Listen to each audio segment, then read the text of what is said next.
السلام علیکم ورحمۃ اللہ وبرکاتہ۔ بسم اللہ الرحمن الرحیم۔ وعن ابی ہریرہ قال لما کان یوم غزوۃ تبوک اصاب الناس مجاعۃ۔ حضرت ابو ہریرہ سے روایت ہے، انہوں نے فرمایا جب غزوہ تبوک کا دن ہوا، لوگوں کو سخت بھوک نے گھیر لیا، لوگوں کو سخت بھوک کی تکلیف پہنچی، ان کے پاس کھانے پینے کا سامان تقریباً ختم ہو چکا تھا۔ یہ تبوک کے بارے میں کہا جاتا ہے، یہ تبوک شام اور مدینہ منورہ کے درمیان ایک جگہ کا نام ہے۔ مدینہ منورہ سے 1 مہینے کی مسافت پر واقع ہے۔ یہ غزوہ ماہ رجب سن 9 ہجری میں پیش آیا اور یہ نبی کریم صلی اللہ تعالی علیہ وسلم کا آخری غزوہ ہے۔ اس غزوے میں مسلمانوں کو طرح طرح کی پریشانیوں کا سامنا کرنا پڑا، خصوصیت کے ساتھ کھانے پینے کی بڑی تکلیفیں جھیلنی پڑی۔ اسی میں سے ایک کا ذکر یہ ہے کہ لوگوں کو سخت بھوک نے آ لیا، یعنی ان کے پاس جو توشہ تھا، جو کھانے پینے کا سامان تھا، وہ ختم ہو گیا۔ کسی کے پاس ایک مٹھی جو بچا تھا، کسی کے پاس ایک ٹکڑا روٹی کا بچا تھا، کسی کے پاس چند کھجوریں تھیں، تو یہ ختم ہی ہو گیا تھا۔ فقال عمر، تو حضرت عمر نے عرض کیا، یا رسول اللہ ادعوہم بفضل ازوادہم، یا رسول اللہ آپ لوگوں کو ان کے بچے ہوئے توشوں کے ساتھ طلب کریں، بلائیں، یعنی آپ یہ حکم فرما دیں کہ سب کے پاس جو کچھ توشہ بچا ہوا ہے وہ بچا ہوا توشہ لے کر کے آپ کی خدمت میں حاضر ہو جائیں۔ ثم ادعوا اللہ لہم علیہا بالبرکت، پھر آپ ان کے لیے ان توشوں پر برکت کی دعا فرما دیں اللہ تعالیٰ کی بارگاہ۔ اس سے یہ سمجھ میں آتا ہے کہ صحابہ کرام رضوان اللہ تعالی علیہم اجمعین کو اس بات کا پورا یقین تھا اور بار بار اس کا مشاہدہ کر چکے تھے کہ جب نبی کریم صلی اللہ تعالی علیہ وسلم چاہیں دعا فرما دیں اور برکتوں کا ظہور ہو جائے اور معجزات کا ظہور ہو جائے۔ اسی لیے جب بظاہر کوئی صورت نظر نہیں آ رہی تھی، کھانے پینے کا سامان مہیا نہیں ہو رہا تھا، تو حضرت عمر نے سرکار کی بارگاہ میں یہ درخواست کی۔ فقال نعم، تو سرکار نے ارشاد فرمایا ہاں، یعنی ٹھیک ہے، اعلان کرو، بلاؤ۔ فدعا بنتع، النتع کے حرکات و سکنات کے بارے میں مختلف لغات ہیں، لیکن مشہور ہے نتع، نو پر زیر اور تا پر زبر۔ اس کا معنی ہوتا ہے چمڑے کا دسترخوان یا چمڑے کا فرش۔ فدعا بنتع، تو حضور نے چمڑے کا دسترخوان طلب کیا۔ فبسطا یا فبسطا، دونوں اعراب لگا ہوا ہے۔ بسطا معروف پڑھیں گے تو فاعل نبی کریم صلی اللہ تعالی علیہ وسلم ہوں گے کہ سرکار نے دسترخوان بچھا دیا، اور بوسطا پڑھا جائے گا تو معنی ہوگا کہ دسترخوان بچھا دیا گیا، یعنی سرکار نے چمڑے کا دسترخوان طلب کیا تو لا کر کے بچھا دیا گیا۔ ثم دعا بفضل ازوادہم، پھر حضور نے ان کے بچے ہوئے توشوں کو طلب کیا۔ فجعل الرجل یجیء بکف ذرۃ ویجیء الآخر بکف تمر ویجیء الآخر بکسرۃ، تو ایک آدمی مٹھی بھر مکئی لانے لگا، ذرا کہتے ہیں مکئی کو، تو ایک آدمی مٹھی بھر مکئی لانے لگا، دوسرا آدمی مٹھی بھر کھجور لانے لگا، تیسرا آدمی روٹی کا ٹکڑا لے کر آنے لگا۔ اس طرح سے تھوڑا تھوڑا سامان جو جس کے پاس بچا تھا وہ لے کر کے سرکار کی خدمت میں حاضر ہونے لگے، حتی اجتمع علی النقع شیء یسیر، یہاں تک کہ اس چمڑے کے دسترخوان پر معمولی چیز جمع ہو گئی۔ فدعا رسول اللہ صلی اللہ علیہ وسلم بالبرکت، تو اللہ کے رسول صلی اللہ علیہ وسلم نے برکت کی دعا فرمائی۔ ثم قال، پھر ارشاد فرمایا، خذوا فی اوعیتکم، یعنی یہ توشہ اپنے برتنوں میں بھر لو، لے لو۔ اوعیہ الوعاء کی جمع۔ فاخذوا فی اوعیتہم، تو صحابہ نے اپنے ظروف میں، اپنے برتنوں میں توشہ بھر لیا، لے لیا۔ حتی ما ترکوا فی العسکر وعاء الا ملؤوہ، یہاں تک کہ انہوں نے پوری فوج میں، پورے لشکر میں کوئی برتن نہیں چھوڑا مگر یہ کہ اسے بھر لیا، یعنی جتنے برتن فوج میں تھے سب کو توشے سے بھر لیا تاکہ یہ کافی دنوں کے لیے ہمیں کفایت کرے اور کام آئے۔ قال فاکلوا، راوی کہتے ہیں یعنی حضرت ابو ہریرہ فرماتے ہیں فاکلوا، جب ظروف بھر چکے اس سے پھر لوگوں نے کھانا کھایا۔ حتی شبعوا، یہاں تک کہ سب شکم سیر ہو گئے، آسودہ ہو گئے۔ وفضلت، اور کچھ حصہ زائد بچ رہا، یعنی برتنوں میں بھرنے کے بعد کھانے کے لیے بیٹھے، سب نے کھانا بھی پیٹ بھر کے کھا لیا، اس کے بعد بھی کچھ حصہ باقی رہ گیا، حالانکہ وہ دسترخوان پر جو چیزیں آئی تھی بہت تھوڑی سی تھی، معمولی سی تھی۔ یہ حضور نبی کریم صلی اللہ تعالی علیہ وسلم کا کھلا معجزہ تھا جو صحابہ کرام اپنے سر کی آنکھوں سے دیکھا کرتے تھے اور مشاہدہ کیا کرتے تھے۔ اسی لیے کوئی صحابی کبھی نبی آخر الزمان صلی اللہ علیہ وسلم کو اپنی طرح نہیں سمجھتا تھا اور نہ اپنی طرح کہتا تھا، مگر افسوس آج ان کے ماننے والوں میں کچھ ایسے لوگ بھی نظر آتے ہیں جو کہتے ہیں نبی تو ہماری طرح سے، معاذ اللہ۔ اب جب یہ معجزہ صحابہ نے دیکھا تو سرکار ایسے مواقع پر اللہ تعالی کی طرف نسبت کرتے ہوئے کچھ ایسی چیزیں فرماتے تھے تاکہ اس میں اپنی بندگی کا بھی اظہار ہو اور رسالت کا بھی اظہار ہو۔ عموماً کلمہ پڑھنے کے لیے اور اس کی شہادت کا ذکر، شہادت کے لیے کہتے تھے، تو اسی طرح سے یہاں بھی اللہ کے رسول صلی اللہ علیہ وسلم نے ارشاد فرمایا، اشہد ان لا الہ الا اللہ وانی رسول اللہ، یعنی میں اس بات کی شہادت دیتا ہوں کہ اللہ کے سوا کوئی معبود نہیں ہے اور میں اللہ کا رسول ہوں۔ یعنی کوئی کسی کے حاشیے خیال میں، کسی کے ذہن میں یا شیطان کے بہکانے سے یہ خیال بھی نہ آنے پائے کہ معاذ اللہ میں خدا ہوں، بلکہ یہ ہمیشہ ذہن میں پختہ رہے کہ میں اللہ کا بندہ ہوں اور اس کا رسول ہوں۔ آگے ارشاد فرمایا، لا یلق اللہ بہما عبد غیر شاکن یا غیر شاکن، غیر شاکن عبد کی صفت اور غیر شاکن یہ حال، جو چاہیں پڑھیں۔ لا یلق اللہ بہما، ان دونوں کلمات کے ساتھ کوئی بندہ اللہ سے نہیں ملے گا اس حال میں کہ وہ شک کرنے والا نہ ہو، یعنی یقین کے ساتھ یہ دونوں کلمات پڑھتا ہو، ان کا ورد کرتا ہو، اقرار کرتا ہو، یا شک کرنے کے علاوہ جو غیر شاک اور غیر متردد بندہ ہے ان دونوں کلمات کے ساتھ اللہ سے نہیں ملے گا کہ اسے جنت سے روکا جائے، وَيُحْجَبَ عَنِ الْجَنَّةِ، کہ اسے جنت سے روکا جائے۔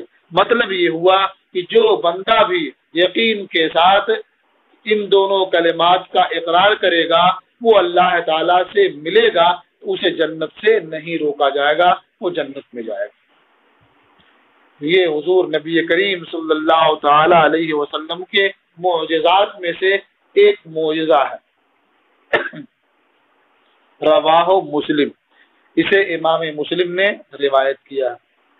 وعن انس قال، اور حضرت انس رضی اللہ تعالی عنہ سے روایت، انہوں نے فرمایا، کان النبی صلی اللہ علیہ وسلم عروسا بزینب، نبی کریم صلی اللہ تعالی علیہ وسلم حضرت زینب رضی اللہ تعالی عنہا کے نوشا تھے۔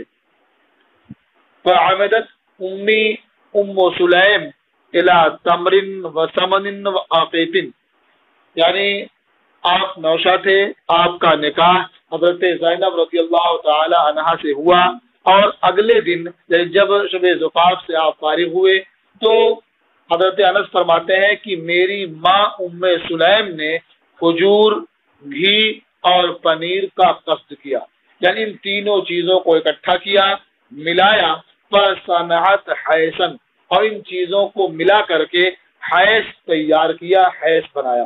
حیث ان چیزوں کو ملا کر کے جو کھانا یا جو حلوہ بنایا جاتا تھا اس کا نام حیث ہوتا تھا۔ تو گھی، پنیر اور کھجور ملا کر کے ایک شاندار حلوہ تیار کیا۔ فجعلتہ فی طور، طور یہ پیالے کی طرح سے ایک برتن ہوتا ہے، اس کا نام ہے طور۔ کام تو مختلف ہے لیکن نام بھی الگ الگ ہوتے ہیں برتنوں کے، تو پیالے ہی کی طرح ہوتا تھا، جو بڑا ہوتا تھا اس کا نام تھا طور، تو بڑا پیالہ بھی کہہ سکتے ہیں اس زبان میں۔ تو میری والدہ نے وہ حلوہ ایک بڑے پیالے میں رکھا، فقالت، اور فرمایا، یا انس اذهب بهذا الى رسول اللہ صلی اللہ علیہ وسلم، اسے اللہ کے رسول صلی اللہ علیہ وسلم کی بارگاہ میں لے جاؤ، فقل، اور وہاں لے جا کر کہو، بعثت بهذا الیک امی، میری ماں نے یہ آپ کے پاس بھیجا ہے، وہیا تقرئک السلام، اور وہ آپ کو سلام کہتی ہیں، وتقول، اور یہ بھی کہتی ہیں، ان ھذا لک منا قلیل، یہ ہماری جانب سے آپ کے لیے تھوڑا ہے، یہ معمولی تحفہ ہے، قبول فرما لیں۔ تو اس سے یہ بھی سمجھ میں آیا کہ اگر کوئی کسی بزرگ کی بارگاہ میں حاضر ہو رہا ہو تو اس کے ذریعہ اس بزرگ کو سلام پہنچایا جا سکتا ہے، سلام بھیجا جا سکتا ہے، جس طرح سے یہاں حضرت ام سلیم رضی اللہ تعالی عنہا نے سرکار کی بارگاہ میں سلام بھیجا اپنے بیٹے انس کے ذریعہ۔ اور یہ بھی معلوم ہوا کہ بزرگوں کی بارگاہ میں تحفہ پیش کرنا، ہدیہ اور نذرانہ پیش کرنا، یہ صحابہ اور صحابیات کی سنت ہے۔ اور یہ بھی معلوم ہوا کہ نذرانہ یا تحفہ کتنا اہم کیوں نہ ہو، کتنا بہتر کیوں نہ ہو، لیکن پیش کرنے والے کو معذرت کے ساتھ یہ کہنا اچھا ہے، یہ بہت معمولی ہے، اسے قبول فرما لے۔ تو باقی اور کہتی ہیں کہ یہ ہماری جانب سے آپ کے لیے تھوڑا ہے یا رسول اللہ۔ فذهبت فقلت، حضرت انس فرماتے ہیں کہ میں وہ حیث نامی حلوہ لے کر کے گیا اور سرکار کی بارگاہ میں جو کچھ والدہ نے کہا تھا عرض کر دیا۔ فقال ضعه، حضور نے ارشاد فرمایا کہ اسے رکھ دو۔ ثم قال، پھر فرمایا، اذهب فادعوا لی فلانا وفلانا وفلانا رجالا سماہم، پھر فرمایا کہ جاؤ اور فلاں فلاں فلاں لوگوں کو جن کا سرکار نے نام لیا کہ بلا لو، وَدْعُوا لِي مَنْ لَقِيتَ، اور ان سب کو بلا لو جن سے تمہاری ملاقات ہو جائے، یعنی چند افراد کا خصوصیت کے ساتھ نام لیا، انہیں بلا کر کے لاؤ، اور یہ بھی کہا عمومیت کے ساتھ کہ جن سے بھی تمہاری ملاقات ہو جائے انہیں بھی بلا لو، انہیں بھی دعوت دے دو۔ فَدَعَوْتُ مَنْ سَمَّا وَمَنْ لَقِيتُ، تو میں نے انہیں بلایا، انہیں دعوت دی جن کا سرکار نے نام لیا، اور ان سب کو دعوت دی جن سے میری ملاقات ہوئی۔ وَرَجَعْتُ فَإِذَا الْبَيْتُ غَاصٌ بِأَهْلِهِ، تو میں سب کو بلا کر کے واپس لوٹا تو دیکھا کہ گھر والوں سے بھرا ہوا ہے، جو لوگ گھر میں آ چکے تھے وہ اس گھر کے لوگ ہوئے، تو غاصٌ بِأَهْلِهِ یعنی گھر اپنے اہل سے بھرا ہوا ہے، اتنے لوگ آ چکے تھے کہ گھر پورا بھر گیا تھا۔ قیل لانس، عددکم کم کانو، حضرت انس سے پوچھا گیا کہ آپ کی تعداد کتنی تھی. یہ کانو جو جمع کا صیغہ ہے، کیونکہ عدد میں تعدد کا معنی ہوتا ہے، اس لحاظ سے جمع کا صیغہ لایا گیا. تو عددکم کم کانو یعنی آپ کی تعداد کتنی تھی، کل کتنے لوگ آئے تھے. قالا زہاء 300 یا زہاء 300 یعنی کانو زہاء 300 وہ قریب 300 تھے، یا مقدارہم زہاء 300 ان کی مقدار 300 کے قریب ہے.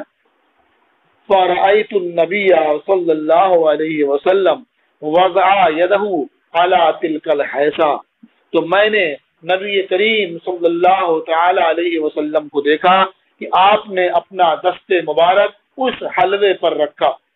وتکلم بما شاء اللہ، اور جو اللہ نے چاہا آپ نے اس پر پڑھا. ثم جعل يدعو 10 يأكلون منه، پھر نبی کریم صلی اللہ تعالی علیہ وسلم 10 کو بلانے لگے جو اس حلوے میں سے کھاتے. وَيَقُولُ لَهُمْ، اور سرکار ان سے ارشاد فرماتے، اذکروا اسم اللہ، اللہ کا نام ذکر کرو، یعنی بسم اللہ پڑھ کر کے کھاؤ. وَلْيَأْكُلْ كُلُّ رَجُلٍ مِّمَّا يَلِيهِ، اور ہر شخص وہاں سے کھائے جو اس کے قریب ہے، یعنی ادھر ادھر ہاتھ نہ مارے، جو اپنے قریب ہے وہاں سے اٹھاتا رہے کھاتا رہے. اس سے سمجھ میں آیا کہ کھلانے والا اپنے مہمانوں کے ساتھ بیٹھا ہو، ان سے باتیں بھی کرے، یہ نبی کریم صلی اللہ علیہ وسلم کا طریقہ ہے، یہ آپ کی سنت ہے. اور یہ بھی معلوم ہوا کہ اگرچہ یہ معلوم ہے کہ سب مسلمان ہیں، سب بسم اللہ پڑھتے ہیں، اس کے بعد بھی بسم اللہ پڑھنے کے لیے کہنا یہ معیوب نہیں ہے، بلکہ انہیں یاد دلانا ہے، یہ اچھی بات ہے. لہذا اگر کہیں دعوت میں اہل خانہ آپ کو بسم اللہ پڑھنے کے لیے کہیں، یاد دلائیں، تو آپ ناراض نہ ہو کہ ہم تو عالم صاحب ہیں اور ہم کو یاد دلا رہے ہیں، بلکہ آپ اس کا شکریہ ادا کریں. بہت ممکن ہے کہ جلدی میں یا کسی وجہ سے دھیان نہ آتا، آپ بھول جاتے، تو انہوں نے یاد دلا دیا، اچھا کی.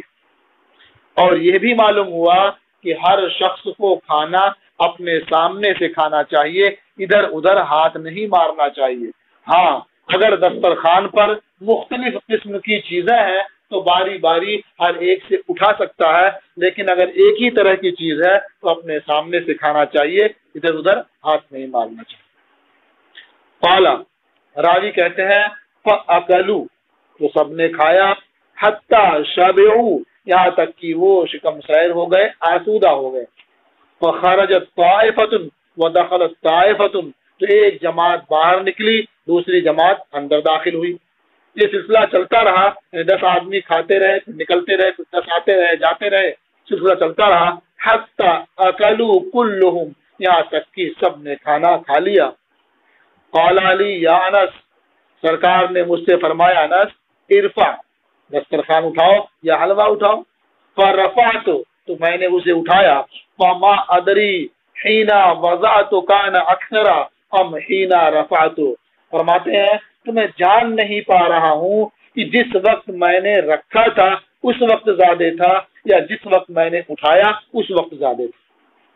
یعنی دیکھ کر کے حیرت مجھے ہو رہی تھی کہ جب میں لے کر کے آیا تھا یہاں رکھا تھا تب اس میں زیادہ تھا، یا ابھی جب میں اٹھا رہا ہوں تو اس میں زیادہ. تو قریب 300 حضرات نے کھانا کھایا، آسودہ ہو گئے، اور اس کے بعد بھی جب اٹھا رہے ہیں تو انہیں یہ معلوم نہیں ہو پا رہا کہ پہلے زیادہ تھا یا اب زیادہ تھا. تو یہ ہے نبی کریم صلی اللہ تعالی علیہ وسلم کا معجزہ کہ کھانے میں، حلوے میں ایسی برکت ہوئی کہ 300 لوگوں نے قریب کھانا کھا لیا، اور جتنا تھا اتنا یا اس سے کچھ زیادہ باقی بچا رہا. اب یہ ہے کہ 10 آدمی کو بلایا، تو اس میں وہی ساری توضیحیں ہو سکتی ہیں جو اس سے پہلے آپ نے ایک حدیث میں پڑھ لی تھی کہ وہاں بھی 10 آدمی کو آپ نے اندر طلب کیا تھا. وہی جگہ کا کم ہونا، یا حلوہ اتنی دور تک نہ پھیل پانا، یا ایسا نہ ہو کہ لوگ سمجھیں کہ یہ بہت تھوڑا ہے، اتنے لوگوں کے لیے کفایت کیسے کرے گا. تو تفصیل کے ساتھ وہی تینوں جوابات یہاں بھی آپ پیش کر سکتے ہیں۔ متفق علیہ، یہ حدیث متفق علیہ۔ وعن جابر قال، اور حضرت جابر سے روایت ہے، انہوں نے فرمایا غزوت مع رسول اللہ صلی اللہ علیہ وسلم وانا علی ناضح قد آیا۔ حضرت جابر رضی اللہ تعالی عنہ سے روایت ہے، انہوں نے فرمایا کہ میں اللہ کے رسول صلی اللہ تعالی علیہ وسلم کے ساتھ غزوے میں شامل ہوا، اور میں ایک اونٹ پر سوار تھا جو تھک چکا تھا۔ ناضح کہتے ہیں اس اونٹ کو جس پر پانی لاد کر کے لاتے ہیں اور لوگوں کے گھروں تک پہنچاتے ہیں یا باغ میں پہنچاتے ہیں، باغ سیراب کرتے ہیں۔ عموماً جو پانی لانے کے لیے اونٹ استعمال ہوتا ہے وہ بہت صحت مند نہیں ہوتا۔ تو قد آیا، وہ تھک چکا تھا، کمزور تھا، لاغر تھا۔ فلا یکادو یسیرو، تو وہ چلنے کے قریب بھی نہیں معلوم ہو رہا تھا، چل نہیں پا رہا تھا۔ فَتَلَاحَقَ بِي النَّبِيُّ صلی اللہ علیہ وسلم، تو نبی کریم صلی اللہ تعالی علیہ وسلم مجھ سے مل گئے۔ فقالا ما لبعیرک، جب دیکھا کہ میرا اونٹ چل ہی نہیں پا رہا ہے تو سرکار نے فرمایا تیرے اونٹ کو کیا ہو گیا؟ قلت قد اعیا، میں نے عرض کیا کہ وہ تھک گیا ہے۔ اعیا رضیہ کے وزن پر، اور اعیا تو اعیا یہ تو لازم ہی ہے تھک جانا، اور اعیا یہ لازم اور متعدی دونوں استعمال ہوتا ہے، یہاں قد آیا وہ لازم استعمال۔ فتخلف رسول اللہ صلی اللہ علیہ وسلم، تو اللہ کے رسول صلی اللہ علیہ وسلم اس اونٹ کے پیچھے ہوئے۔ فزجرہ، اور اسے زجر فرمایا، ڈانٹا۔ ودعا لہ، اور اس کے لیے دعا کی۔ فما زال بین یدی الابل قدامہا یسیر، تو وہ ہمیشہ اونٹوں کے درمیان ان سے آگے چلتا رہا، یعنی اس سے سرکار کے دعا فرمانے سے پہلے وہ چل نہیں پا رہا تھا، اور اس کے بعد اس کی حالت یہ ہو گئی کہ اونٹوں کے درمیان وہ ان سے آگے آگے چل رہا۔ فقالا لی کیف تری بعیرک، تو سرکار نے مجھ سے پوچھا کہ تم اپنا اونٹ کیسا دیکھ رہے ہو، یعنی اب اپنا اونٹ کیسا پاتے ہو؟ قلت بخیر، میں نے عرض کیا اچھا پاتا ہوں، بہتر ہے۔ قد اصابتہ برکتک، اسے آپ کی برکت پہنچ گئی ہے، یعنی آپ نے اسے ڈانٹا ہے، آپ نے اسے دعا فرما دی ہے کہ آپ کی برکت ہے کہ بہت اچھا چل رہا ہے۔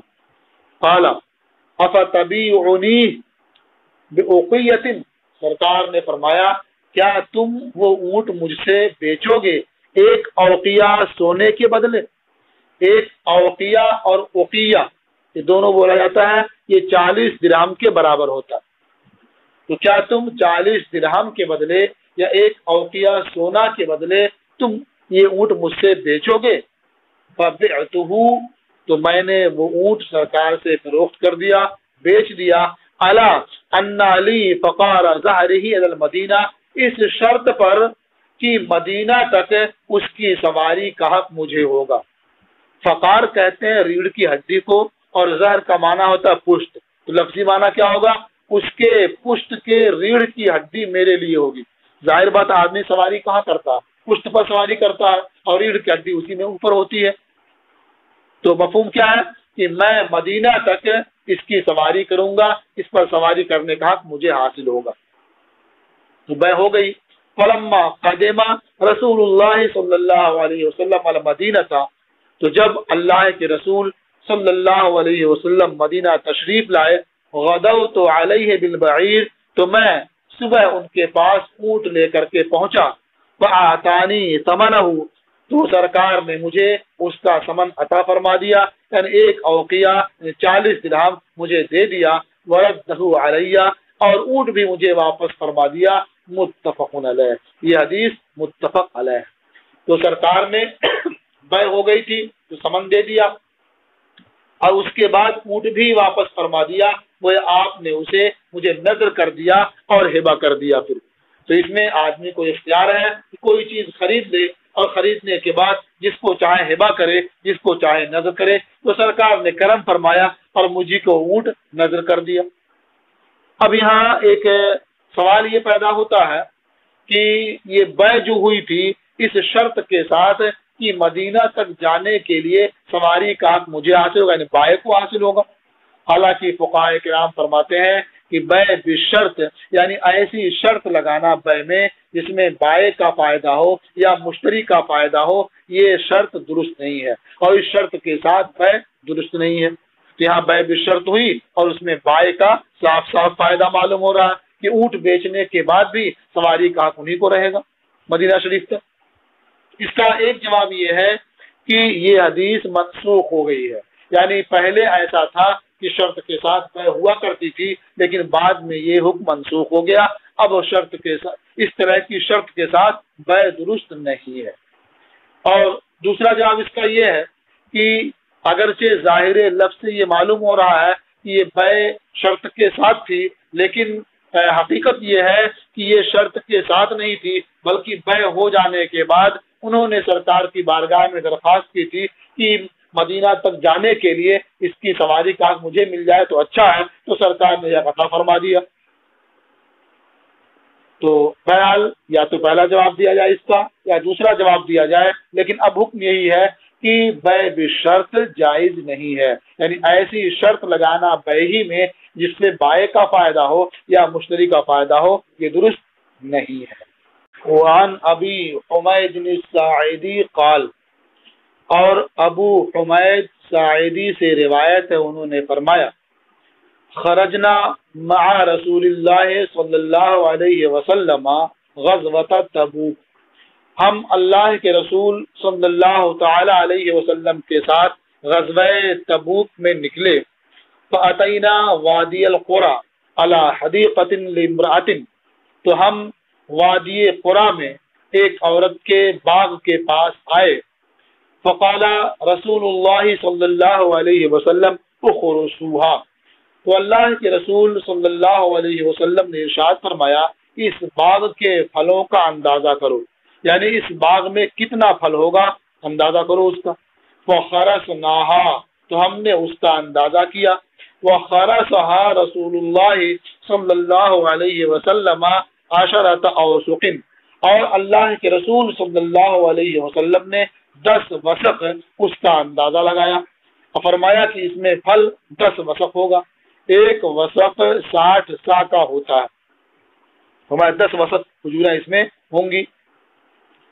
وقال احصیھا، اور سرکار نے اس باغ کی مالکن سے کہا کہ اس کے وسق کو شمار کرنا، یعنی جب پھل توڑے جائیں تو شمار کرنا، محفوظ رکھنا کتنے وسق پھل اس میں نکل رہے ہیں۔ حتی نرجع الیک، یہاں تک کہ ہم تمہارے پاس واپس آئیں انشاءاللہ۔ وانطلقنا، اور ہم چل پڑے۔ حتی قدمنا تبوک، یہاں تک کہ ہم تبوک آ گئے۔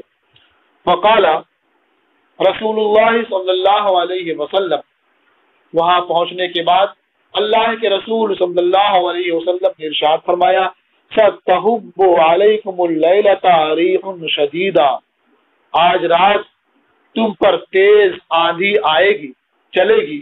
فلا یقوم فیہا احد، تو اس آندھی میں کوئی کھڑا نہ ہو۔ فمن کان لہ بعیر فلیشد عقالہ، تو جس کے پاس اونٹ ہو وہ اپنے اونٹ کی رسیاں باندھ دے۔ یہ سرکار نے ہدایت فرما دی پہلے۔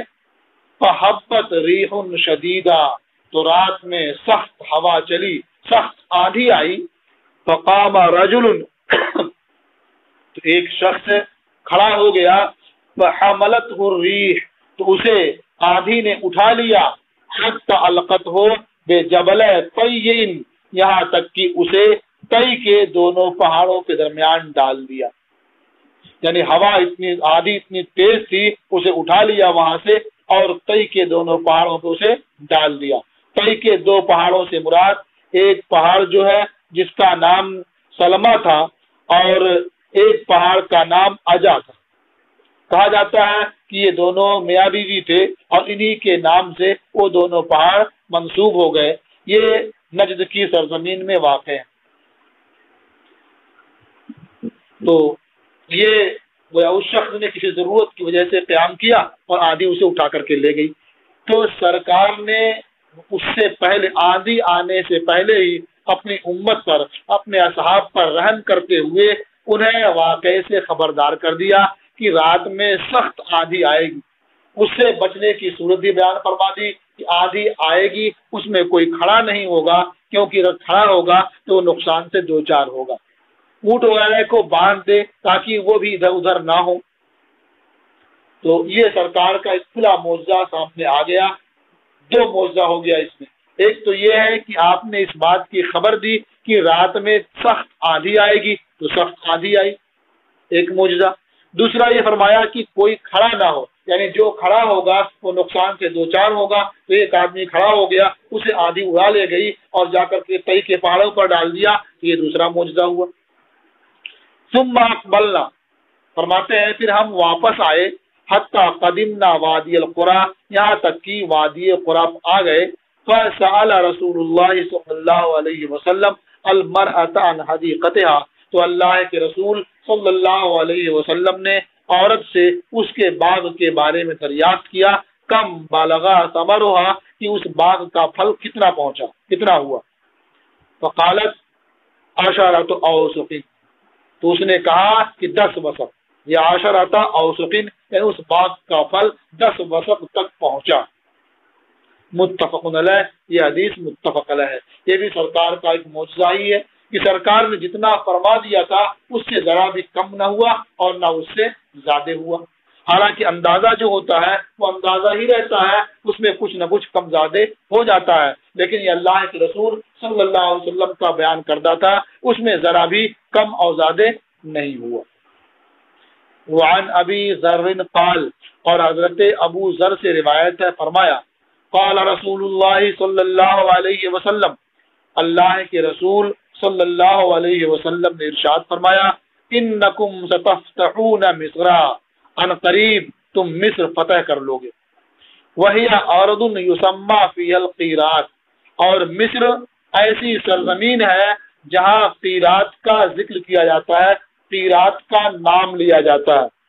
قیرات وزن کے اعتبار سے یہ درہم کے 20ویں حصے کو کہا جاتا ہے، یعنی ایک قیرات یہ 20واں حصہ ہوتا ہے۔ اور قیرات کا معنی یعنی عام زبان میں، بول چال میں، یہ گالی کے طور پر بھی استعمال کیا جاتا ہے۔ لوگ اپنے جانوروں کو یہ کلمہ سناتے ہیں، گویا انہیں ڈانٹتے ہیں، برا کہتے ہیں، یہ گویا ناپسندیدہ کلمہ ہے۔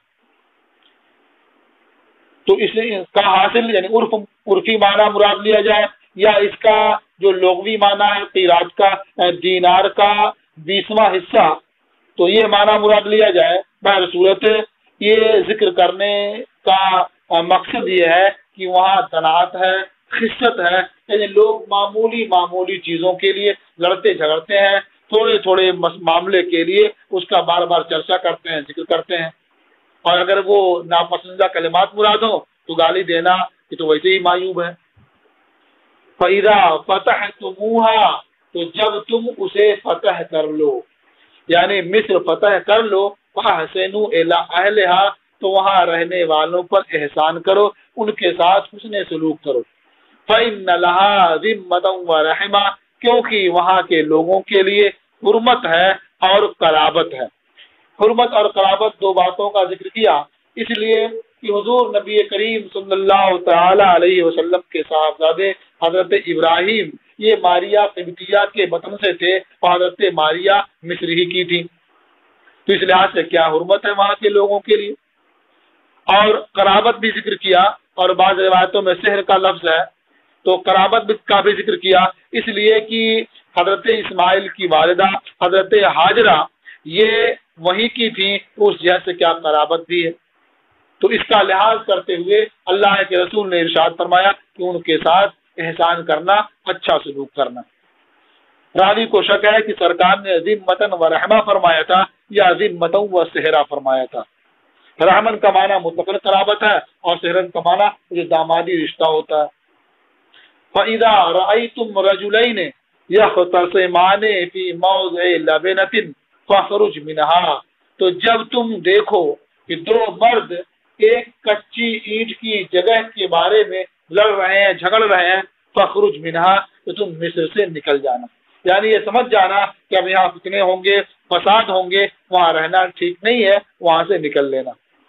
قال، حضرت ابو ذر فرماتے ہیں فرأیت عبد الرحمن ابن شرحبیل ابن حسنہ کا، میں نے عبد الرحمن ابن شرحبیل ابن حسنہ اور ان کے بھائی ربیعہ کو دیکھا، یختصمان فی موضع لبنۃ، کہ وہ ایک اینٹ کی جگہ میں لڑ جھگڑ رہے ہیں، فخرجت منہا، تو میں وہاں سے نکل گیا۔ تو اس میں بھی نبی کریم صلی اللہ تعالی علیہ وسلم کا معجزہ ہے۔ ایک معجزہ تو یہ ہے کہ مصر کے فتح کرنے کی خوشخبری دی تھی اور مصر فتح کر لیا گیا۔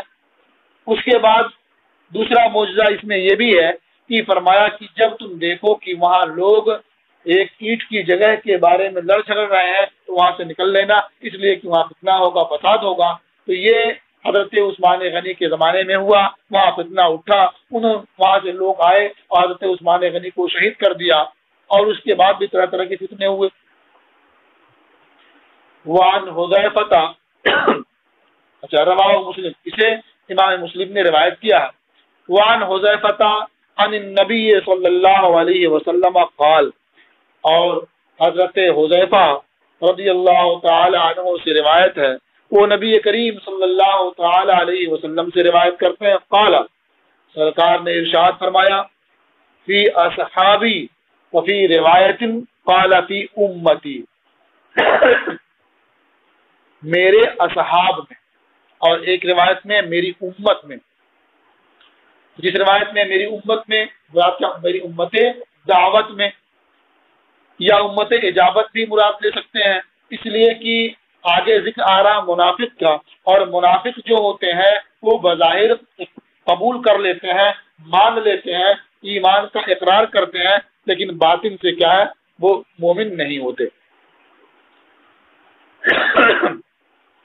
تو امت اجابت کہنا انہیں یہ ظاہر کے اعتبار سے ہوگا، اور یہی حال اصحابی کہنے میں بھی ہوگا، کہ چونکہ وہ اصحاب کے ساتھ رہتے تھے، انہی کی جماعت میں شامل تھے، اور کلمہ کی وجہ سے ان کے نفاق پر پردہ پڑا ہوا تھا، تو اس لیے اصحابی فرمایا کہ میرے اصحاب میں، اور ایک روایت میں کہ میری امت میں 12 منافقا لا يدخلون الجنت، 12 منافق ہیں جو جنت میں داخل نہیں ہوں گے، اور داخل ہونا تو دور، ولا یجدون ریحھا، یعنی جنت کی خوشبو بھی نہیں پائیں گے۔